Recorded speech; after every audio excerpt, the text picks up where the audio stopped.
So now we're going to talk a little more about the functional approach to falls prevention. You can see this on this first picture, balancer system, and it's used in two different facilities. As you can see on this picture, I think you can recognize, some of you, the place. That was me in 2018 in Oslo. Beautiful place. I hope I'm gonna go back there. Fall risk. That is the label that nobody really wants to have on their hands. In inpatient facilities, when the patient is admitted to the facility and it's evaluated by the physical therapist, and we're finding that the patient is in fall risk category, they just get this kind of bracelet that is informing the staff that they have to pay special attention, and they have to be aware that that particular patient is in higher risk of falling than everybody else. And of course, the patient would like to get out of this bracelet as quickly as they can, so they will be working very hard because they are aware, they placing this bracelet, it's teaching them that they are in very high risk of fall. Nobody wants to see the mother, grandmother, the family member, anybody else in this kind of position. And I know that Joe was talking about the statistics and falls and numbers, but I really would like to tell once again, how high is the risk for our population? What are the statistics? So you can really remember this very well. When the person past the age of 65, the risk of falling is high. It's 1 in 3 people, 33%, they are in the position that they could be the fallers. When they get to the age of 80, this risk is increasing to 50%. That means 1 in 2 people that's gonna fall. Now, it doesn't mean that they're gonna admit this. Some of people will be telling, well, you know, it just happened because I'm older, nothing happened to me, I just fall. But start to ask your patients. When you have older people, start to ask them, did you fall in the last year? That is my first question for individuals which are 65 and older. And that's actually required by Medicare to ask and document how many falls the patient has in the last 12 months. What's the scary thing is that when the patient is going to the inpatient facilities, we think, and they think that they save, the family think that they save. However, 1 in 5 is falling, 20% of falls. It's occurring in the facilities.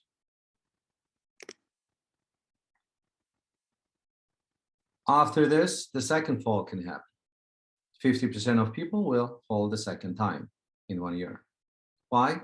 Well, they didn't pay attention to the first fall. They put any excuses. Like my father used to say, oh, that wasn't me that I fell, there was my slippers, or there was the long PJ pants, which I have. A lot of different excuses when you're gonna start to ask. But that's happening 50%. So think about this. Yes, I was lucky. I'm 80 years old, right? Joe is talking, osteoporosis is one of the conditions that is actually the risk factor. And we know that hip fracture is extremely dangerous condition for any patients. And we are 80 years old, falling 1 time, lucky enough, nothing happened, and they falling the second time. The chances to survive are decreasing with each of the following steps and falls. So they also start to develop something what they call post-fall syndrome. And what is the post-fall syndrome? That's the other name for this. Maybe you get familiar with this, is psychomotor regression syndrome, PRS.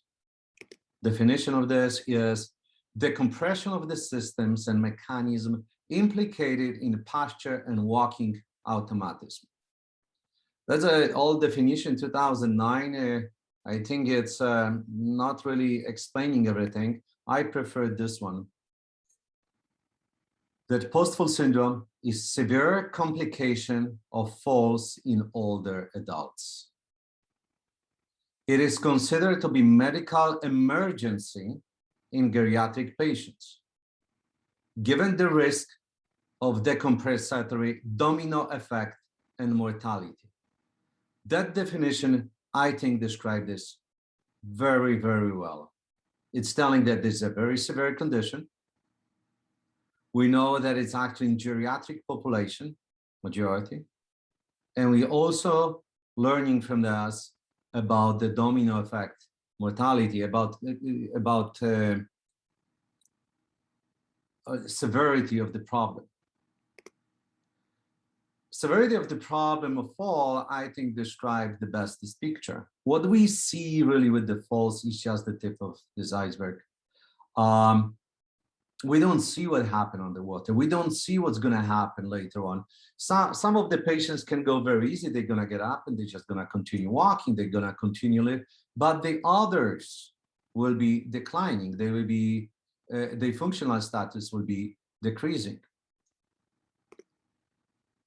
When we really look for additional statistics, numbers, 13 days after the fall, fear of fall increasing 26%. So what does it mean? If the patient after fall will not get assistance of the therapist, if they're not gonna start to be active again, they're gonna start to decline, their fear will increase. And as the fear is increasing, they're gonna start to decrease their activities. The functional activities will decrease, but they also the social contacts will be decreased because they will be afraid to get out of the house. They will be staying at home.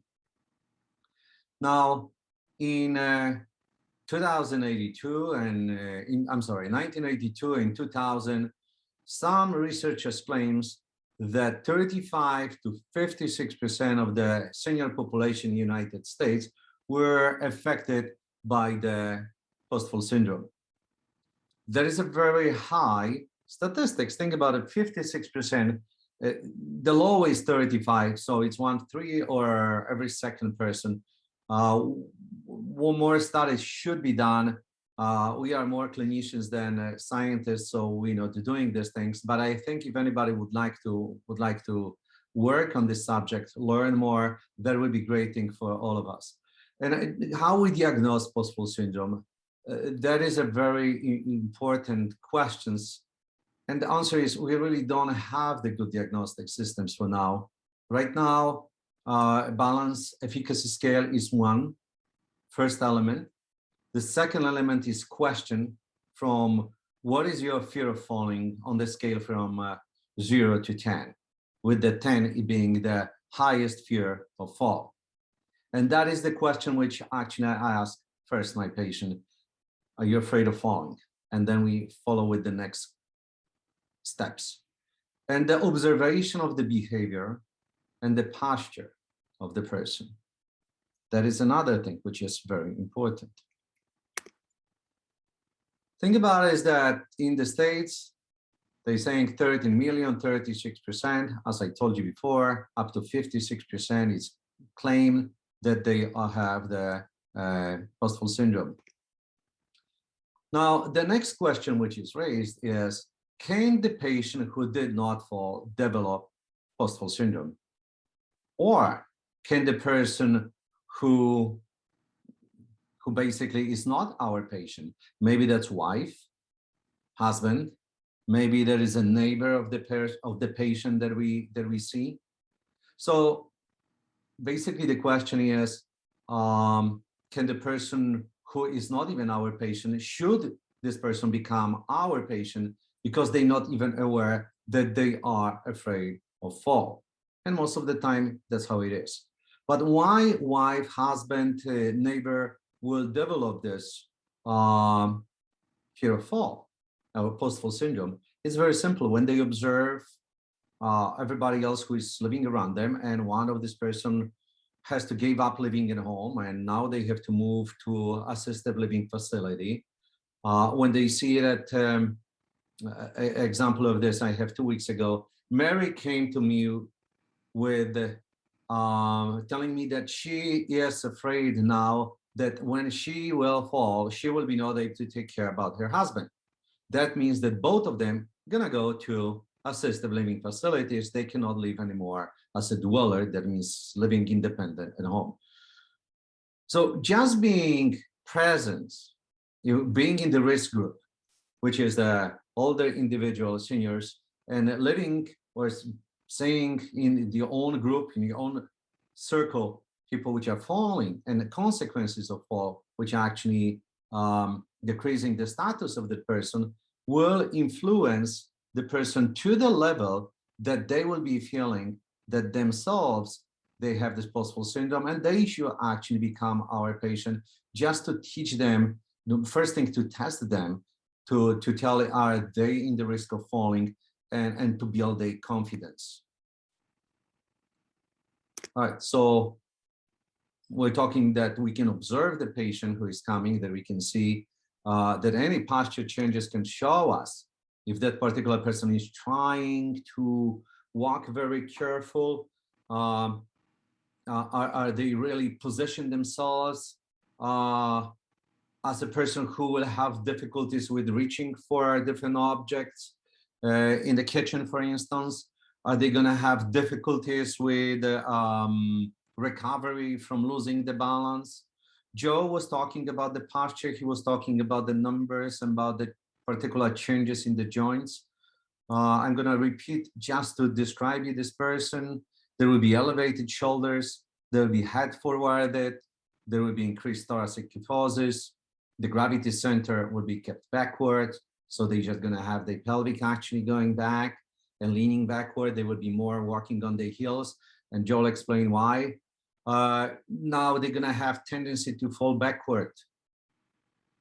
And their knees and hips will be flexed. And I want you to remind you the first one, which is elevated shoulders, because that's gonna link very well to this. What do we do with these patients? So if the patient is afraid of fall and we're getting them for rehabilitation, for physical therapy, how do we work with them? Well, we use the walkers, canes, and the parallel bars. That's all what we have, unless the therapist is going to walk with the patient, holding their hands and assist them, supporting them. So what happened on the parallel bars? The patient going to place the hands, the shoulder, which are already elevated, they're just going to go even higher. They're going to lean forward because shoulders going to go forward. They're going to decrease their endurance because their chest action will be closed. They will be, the ability to breathe will change. The cardiovascular system will be, ability of cardiovascular system to work will be compromised as well because of this posture. So the endurance, that means activity tolerance for the exercises, will be decreased. And now they're going to go outside. They're going to go with the walkers, which is very similar to parallel bars. They're still going to have the shoulder elevated. They're going to lean on this, or they're going to walk with a cane, which is position them forward with their head. Watch how people walk with the cane. Majority of the patients which coming to my clinic, they do not have the canes in the proper length. Forget about this, that they don't know which hand to use, but just watch the canes and the walkers as well. People thinking that the higher the cane and the walker is, that's going to hold them up and that will be easier for them to walk. Please make the proper adjustment. That's definitely going to help them.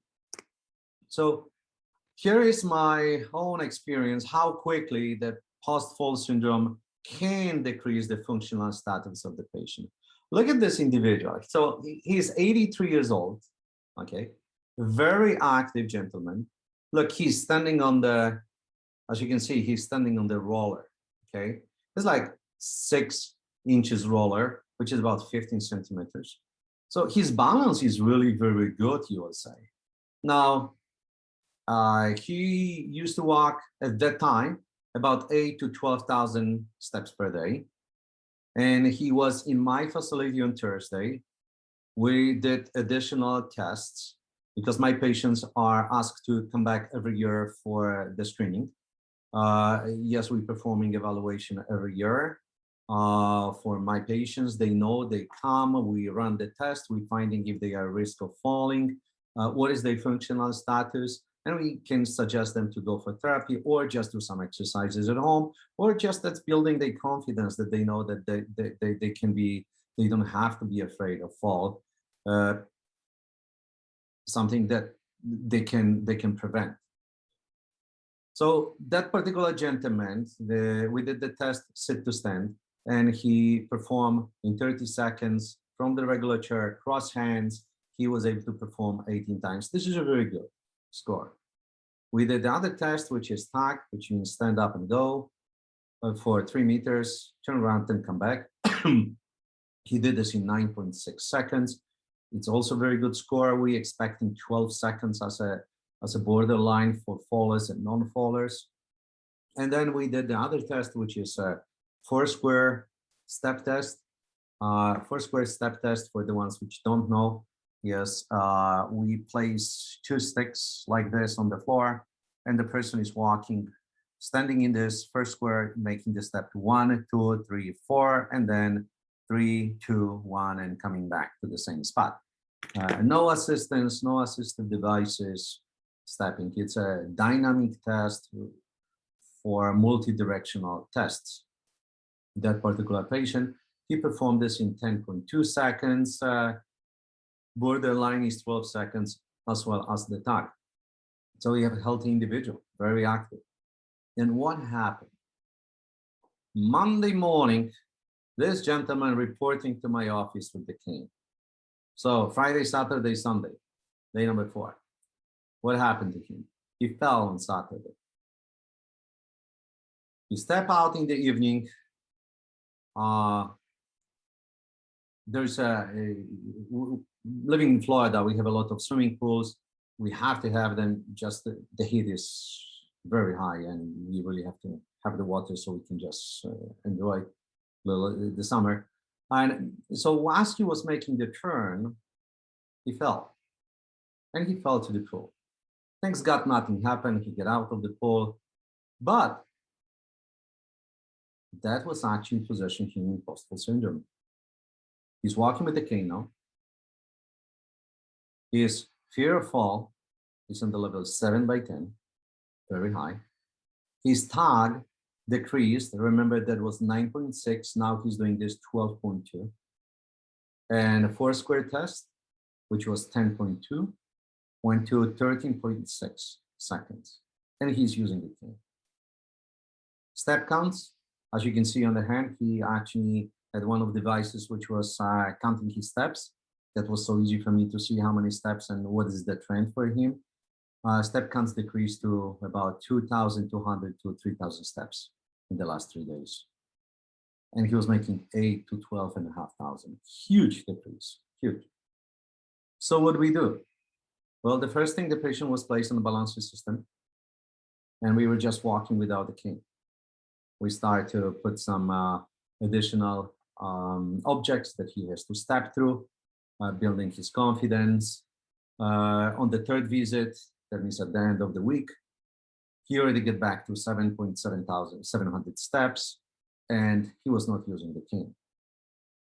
3 weeks later, he returned to 9 to 11,000 steps per day.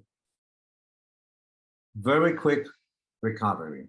I think it should be even quicker than 3 weeks. However, it was taking very long time. I never thought about this, that it can take 3 weeks to recover from simple fall.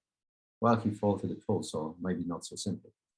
But what this teach me, that if that person will be not in my office the week before, if We will not evaluate him. If you will don't know that he is pretty strong, his balance is very good, he's not in risk of falling, he should be very confident, and I also know that person functional status, and that's the base. And if he will not come back to me on Monday, or if he will come back to Monday to me and I don't know how he was with before, how that will change his life. His progression will be much slower, or being 83 years old, that can actually totally close him in his house for a very long time. And that could be the experience which will be decreasing his ability to live independent. We describe these things with Joe with the post-fall syndrome, the one step away disaster case report published in the Easy Orthopedics. As you can see this, for the one which are interested, you're welcome to go and read more. So that was just showing us like how everybody is just one step and one day away from the disaster. But for me, important part was that I was able to watch and observe how active this person was, thanks to the device which he has on his hands. I suggest that for all of you which are interested with using the technology to trace our functional trends, please go to www.iwantfinch.com. That will be the new application coming very shortly, made by physical therapy, designed by physical therapists, which will be tracing a lot of different parameters from the perspective of physical therapists. We will be able to see the trends of the patient and ourselves, actually, how we progressing or regressing, or are we still safe? Where are we functionally? iwantfinch.com. So looking for this and being physical therapists, we always have to have in our mind patient's goal. When patients coming to us, their goal is being able to stay and live, stay healthy, stay functional, so they can live independent at home. And we're talking about the seniors. That's the primary goal. All the patients which coming to me, they telling, I don't want to go to nursing home. I don't want to be dependent. But to be the dweller, living independent at home, they have to be able to use their hands. Like the gentleman in the picture, he has to be able to carry the trail with the food. Maybe he needs to be able to go to the grocery store and carry his grocery. He doesn't want to walk with the walker. Crossing the street, he has to be able to carry groceries or walking a little faster. So the goal of the patient should be the primary thing for us, why they want our service. And they want our service because they want to have their hands independent. They want to have their hands free. They don't want to use the walker. And we know that they can progress. But the question is, can we make this recovery faster? Can we give them the chance to use their hands faster than in the past? Because we're using this parlor bars, walkers, canes for very, very long time. It's time to move forward.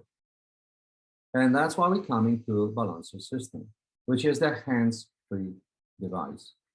Now, we call this hands-free device because the patient can be protected by this overhead suspension system. So we make the hands free, they can do the functional rehabilitation, they can use their hands for exercises, for carrying things, but it's also a hands-free device for the therapist. Many times we don't realize that we as a physical therapists are used as patients holders. We maintain patients' vertical status. Mr. John, I'm gonna hold you.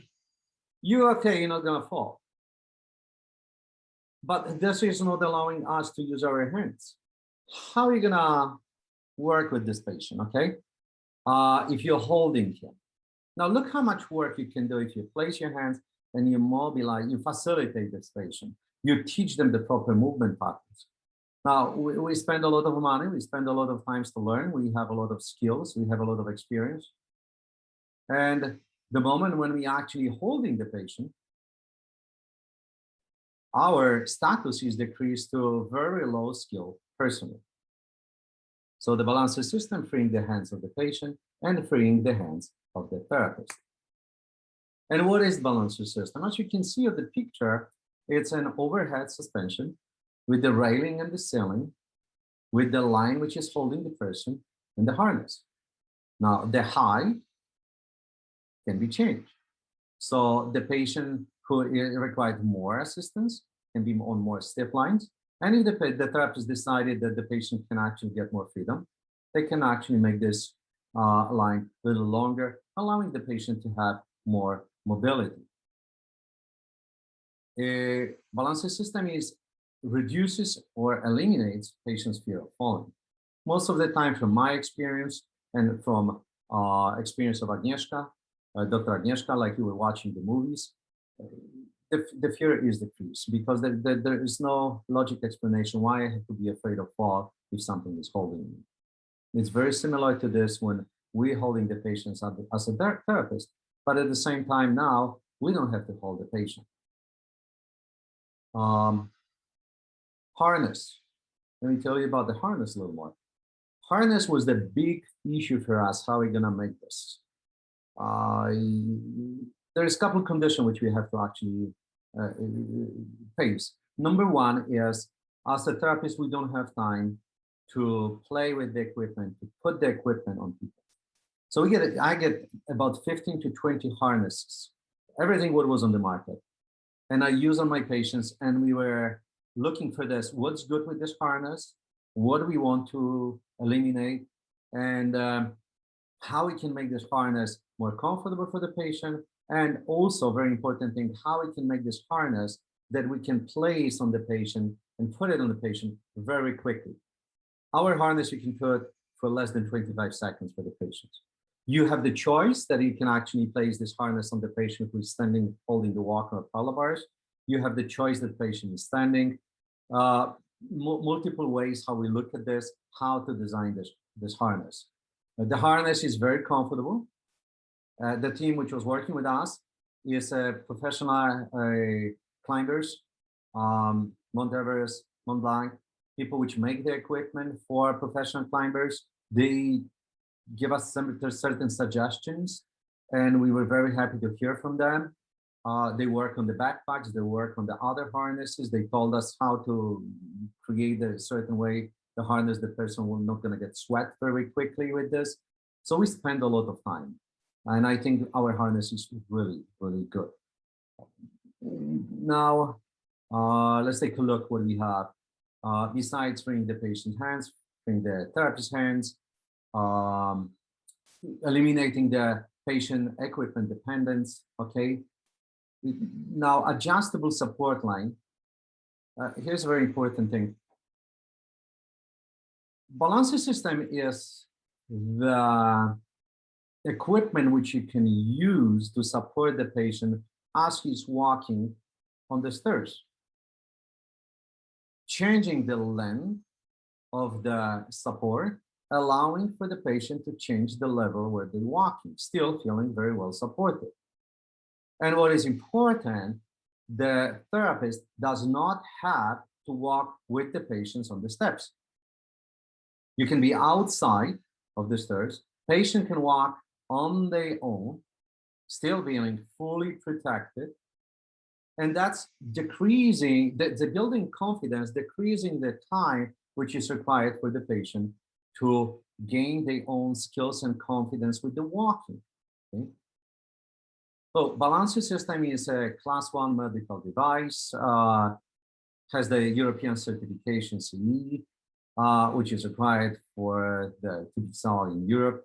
As I'm going to remind you about this, what I said before, that we also have certification from Ministry of Health for the Emirates, Arabian Emirates in Dubai. We actually said selling this equipment already in Dubai as well. Now, look at this picture. I really like this. I hope you like it too. That's really represent the fear. But the fear, which is really not substantial, the fear of the shadow, the fear which really should be not there. And balancer system is addressing more than one of this fear of fall. Joe was mentioning before that is addressing three fears or three groups which have the fears of fall. And I'm going to repeat after Joe. Number one is fear of the patient who is afraid of falling. Fear of the family of the patient that their loved one gonna fall and they're gonna end it in assisted facility. There is a fear of the therapist of injuring the patient. Dr. Agnieszka was talking about this, that also the patient is afraid of falling because of the price of the prosthesis, or maybe not the price, but breaking the prosthesis, which I was putting this as a price for the prosthesis, or losing the ability to use something which is helping them to walk. But it's also the fear that the therapist, who is small, will be not able to hold the large patient. And the therapist's fear is also that the therapist can be injured by the patient. In the United States, we have the large problem with obesity and people which having difficulties with the walking, with falling.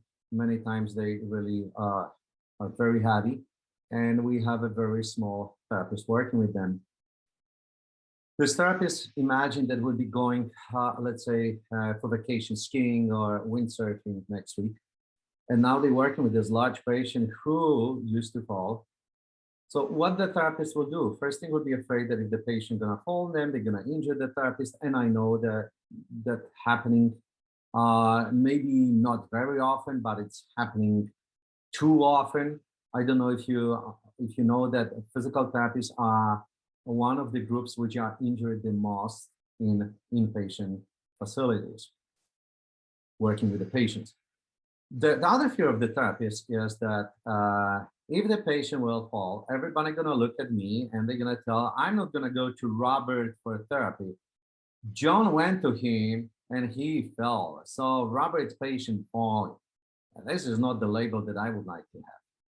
And the third group is facility owners, managers, which they fear of liability, but they also fear of losing the name as a facility which is helping people and being labeled as a facility where patients are falling. So balancer system, yes, eliminating three fears. Fear number one, patient's fear. Fear number two, the therapist fear. And fear number two, facility owners. Freeing the hands of the patient, the therapist, and addressing three fears. Now I'm gonna show you the movie of Lucille. Lucille is 86 years old lady at the time when the movie was made. It was a couple of years ago. As you can see, we don't have the masks. 2 years ago, actually, exactly, that was done. Lucille was 9 months on the wheelchair. She was my patient as she was on the wheelchair. And I know that she was falling quite often during the transfers. And then we find out that she has the cyst, which was pinching the spine cord, and she had the surgery. So she get back to me for rehabilitation.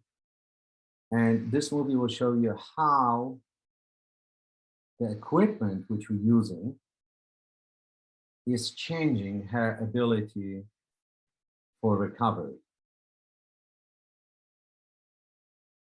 Let's hope.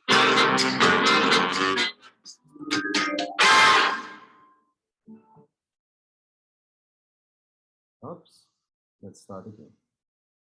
Very good.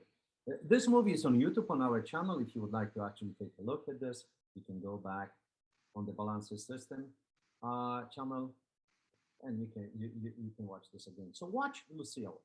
She's in polar bars. I use short polar bars so we can observe exactly what's actually happening. And look at this.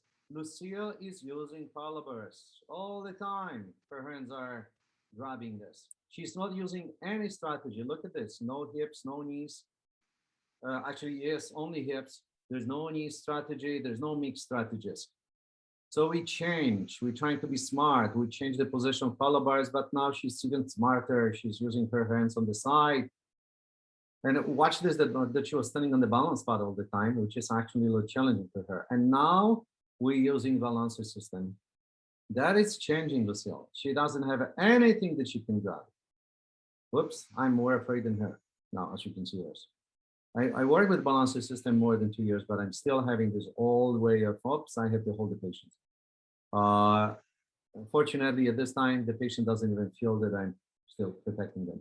And look how beautiful she is changing her way, how she's reacting. Look how the knees are bending. Look how she's not afraid to go after the ball, which is allowing me to start to work with her with different exercises. And there we go. We have different perturbation, start to use, and we even also can start to play with the ball, which will be impossible for Lucille to do earlier. Now, that is happening in one treatment. I think in about 20, 25 minutes time. Here's how I use the balancer system working with the stroke patient.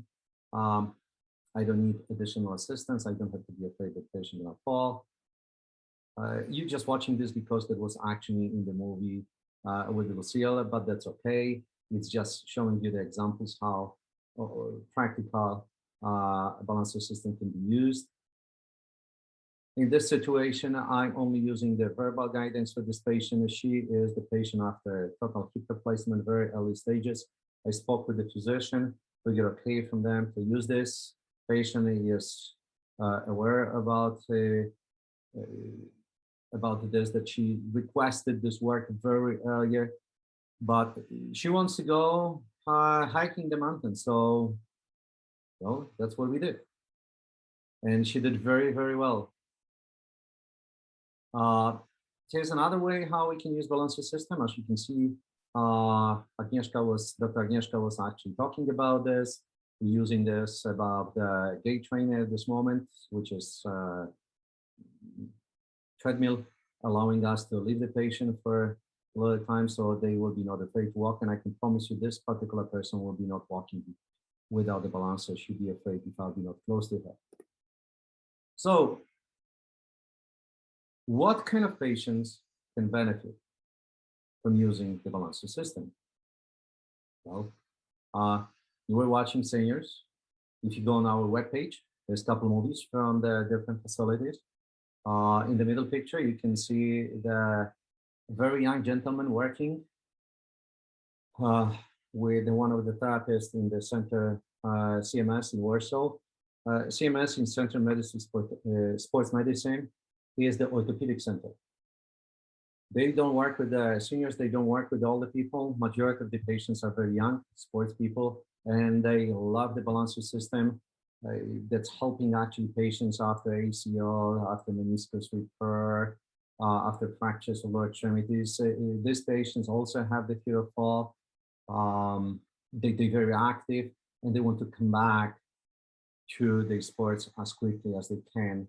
So balancer system works for them. Of course, lower extremities amputees. You were watching this before. And young adults. Here we go. This is our young person. She has the ankle problem. She's a dancer. She was gymnastic. Her ankle was very important for her. That's part of this. It's like this prosthesis is important for people with lower extremities amputees. For her, her ankle was important. Her recovery was limited because she was afraid to step on this ankle. Balancer was helping get her with this. And children loves this thing. They can do so many different things. Something to think about is don't think about only about the seniors. Now, these patients are safe. What about yours? Look at the middle picture. He's not afraid to lay down the ball. You see Lucille, you see the other person actually leaning forward to pick up things.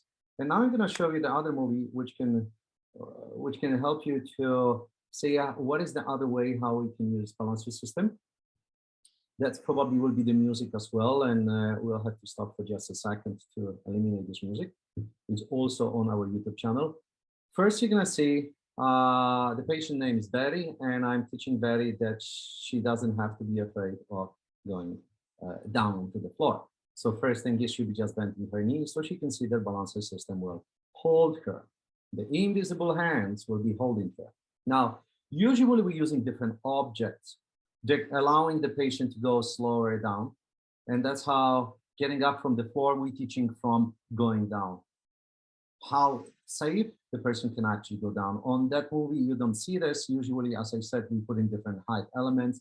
From the higher, we're decreasing the height of the elements. We're going on the left knee flexion, we're going the right knee flexion, both knee flexion, how to get up from kneeling, and then eventually going to the floor. For the purpose of showing the work with the balancer system, we're just using balancer system. No, any other elements are used. Gods of internet, help us, please. There we go.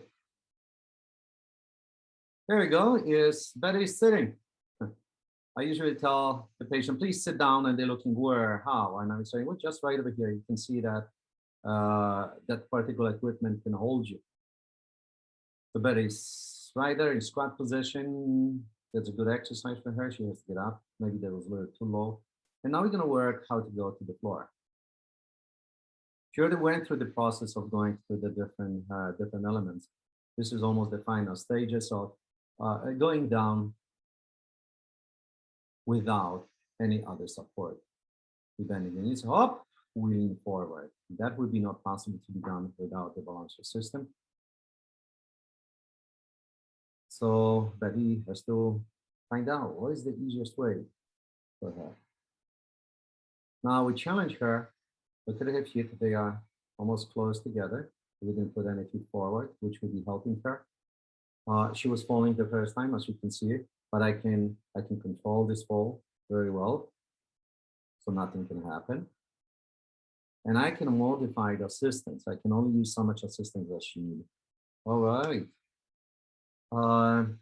So there was the practical way how we can use balancer system in our facilities. In September 2019, we received the award for most innovative product and the largest medical equipment fair in Poland. Oh, hooray for us. We were very happy to get this. We're very happy to be recognized. This is this rehabilitation fair. It is the largest event in Poland. So it's never too late to do the right thing. In the past, we were using the equipment, we're using parallel bars, we're using cane, we're using the walkers. Now we have a new way to work. At least we see this, that this is really the new way, and this is the time for us to move forward. So do the right thing. Visit once again, please, balancersystem.com. See if this is equipment is for you. Share this with your friends if you can. If you have any questions, email us, please. And thank you very much for your attention. If you have any question now, please post it. I don't see any questions.